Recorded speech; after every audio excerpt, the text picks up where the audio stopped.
It is my pleasure to welcome Dr. YVE CHAVEZ, Assistant Professor in the History of Art and Visual Culture Department at UC Santa Cruz and a Tongva community member, and Professor CHARLENE Villaseñor Black, Professor of Ibero-American Art in the Department of Art History and of Chicano Studies at UCLA. This interview is part of the Center for Medieval and Renaissance Studies OPED and podcast series on the intersections between current events and our research and the state of our fields. In previous parts of our series, we were focusing on the colonization of the Americas and its effects on indigenous populations and communities. And we also observed disruptions and continued effects of colonization and missionization, namely the loss of indigenous land, and with it, the loss of agency in history. Finally, we also outlined some continuities of indigenous forms of social organization and culture beyond missionization. So in this podcast, we are discussing a 1 million grant from the University of California's Multicampus research programs and initiatives that you, YVE CHAVEZ and CHARLENE Villaseñor Black, received in 2019 for critical mission studies. So I hope you can tell us a little bit about the goals of your grant, and perhaps CHARLENE, would you like to start us off? Thank you so much. The grant began in January of 2019, and it's running until June 30th of this year, although we're hoping to get an extension. We got behind a little bit because of COVID-19, so we're hoping to extend through the summer and perhaps even the fall. The grant is overseen by a coordinating committee of investigators, including 4 UC professors, so Jennifer Shepherd-Hughes of UC Riverside, Reni Ramirez of UC Santa Cruz, Ross Frank of UC San Diego, plus 4 California Indian investigators, and that includes Dr. YVE CHAVEZ of UC Santa Cruz, Dr. Jonathan Cordero of Cal Lutheran University, Dr. Stanley Rodriguez of Kumeyaay College, and then Tribal Chairman Valentin Lopez of the Amamutsan. So we also consult regularly with the California Indian Community Advisory Board, which is usually about 15 people. So it's really a coordinating committee of 8 people, professors and community leaders at the head of the grant. And I would say the goals of the grant are really to re-examine the history of California's Spanish Indian missions in a way that acknowledges, that foregrounds and incorporates California Indian experiences. We hope in the process to challenge colonialist interpretations, I would say interpretations that distort the historical record in order to promote a one-sided interpretation of the past. And that would be one that valorizes the Spanish colonizers and the missionaries of the Catholic Church at the expense of other perspectives and experiences. So we're hoping to encourage a view of the California missions and of US history, Mexican history, a view that is more inclusive and that really represents all of us. Thank you. I understand that in the past, these kinds of grants, and even today, these kinds of grants really are focused on areas that have been underrepresented, understudied, that are new areas of research. And obviously this is what you've just explained to us. This would be why critical mission studies have received this kind of support, because they are really bringing out knowledge and voices that have been missing. Could you perhaps precisely develop this? Why have Indigenous voices been missing from the study of California mission histories? YVE, perhaps you would tell us about that. So if we look back in time at the mission period, there is the practical element of the fact that few California Indians were leaving behind written accounts. Very few early on were literate, and those who did receive an education to read and write in Spanish were men, young men. So it was, again, a very biased perspective. So there was one individual named Pablo Talk, who is from what is now often called the Luiseño community, associated with Mission San Luis Rey and Oceanside, who did leave behind an account. And that was an account he wrote during his time in Rome, where he was studying for the priesthood. And unfortunately, he died there due to disease that he contracted there. So his account is quite valuable in gaining some insight about California mission histories and the experience, but it's one of the only accounts from that era told from an Indigenous perspective. And then we get to the late 19th and early 20th century, so post-mission era, which is usually seen as the years from about 1769 until 1834. So fast forward to the late 19th century, and you have mainly Anglo-American anthropologists who are taking an interest in the missions and California Indian cultures and communities. And they interview elders who lived at the missions. And there was one individual from the Chumash community, Fernando Librado, who had a large depth of knowledge about his Chumash culture and how it was carried out within the mission. So he's just one of many California Indian elders who were interviewed.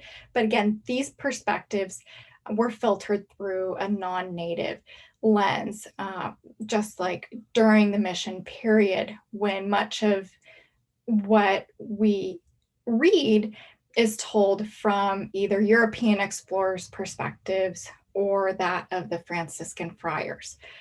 So it's not until the 20th century where we really start to hear California Indian people speaking and writing for themselves.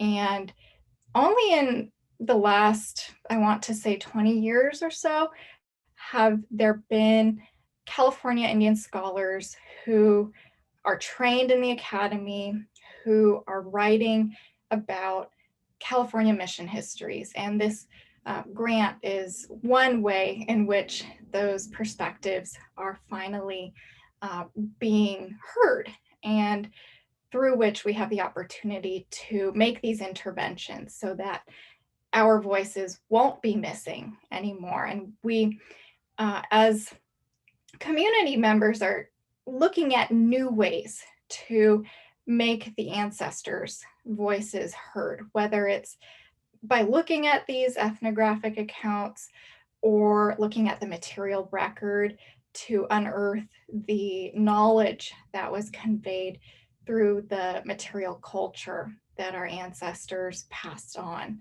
So that's sort of an overview of the reasons why Indigenous voices are missing, but really it's about colonialism and the control that the colonists exerted over how our stories were told and still are told.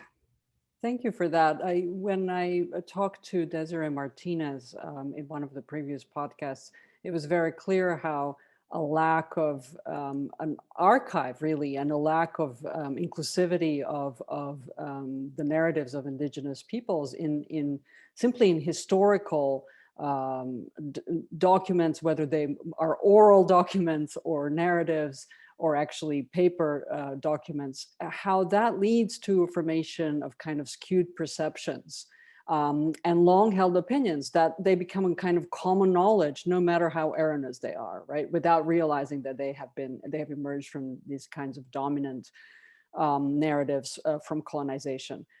Perhaps you can continue on this thought and tell us how mission histories shaped current day perceptions of the Indigenous experience and survivance. Well, I mentioned European accounts from the mission era, how many times these European explorers would praise what they saw occurring in the missions, where they embraced the idea that assimilation into a Euro-American way of life was the correct way for Native people.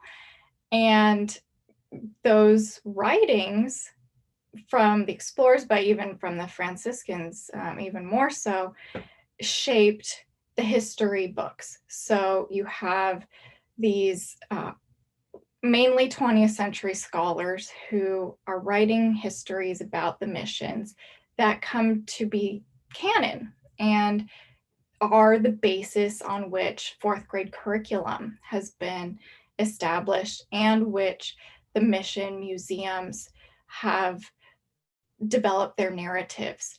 So you have children in California for generations who have been hearing a very sanitized version of mission history that praises the colonists, celebrates the Franciscans as these benevolent father-like figures, and where Native people are portrayed as sort of childlike, subservient figures in need of the colonists' intervention.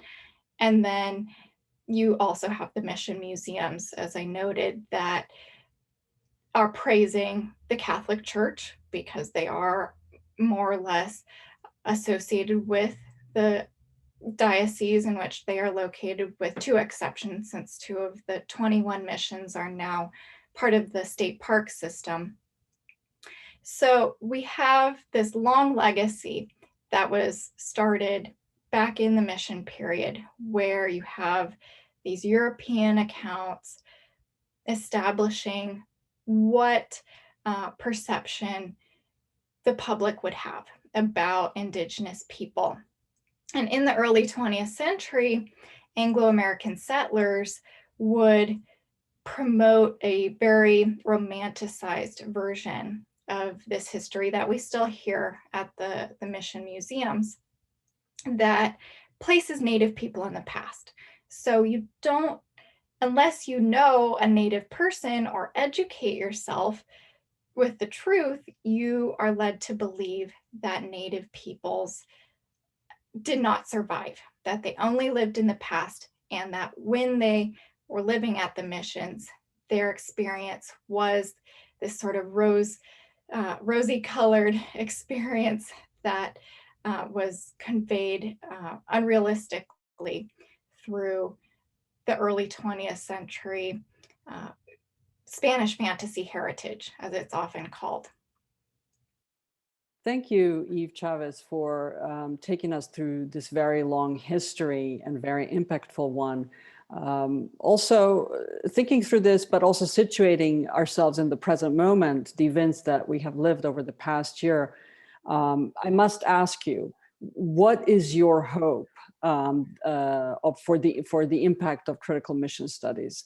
On the one hand, in terms of research and disciplines, on the other, in public discourse. And this I ask especially given this partnership that you have brought forth between the university and the community.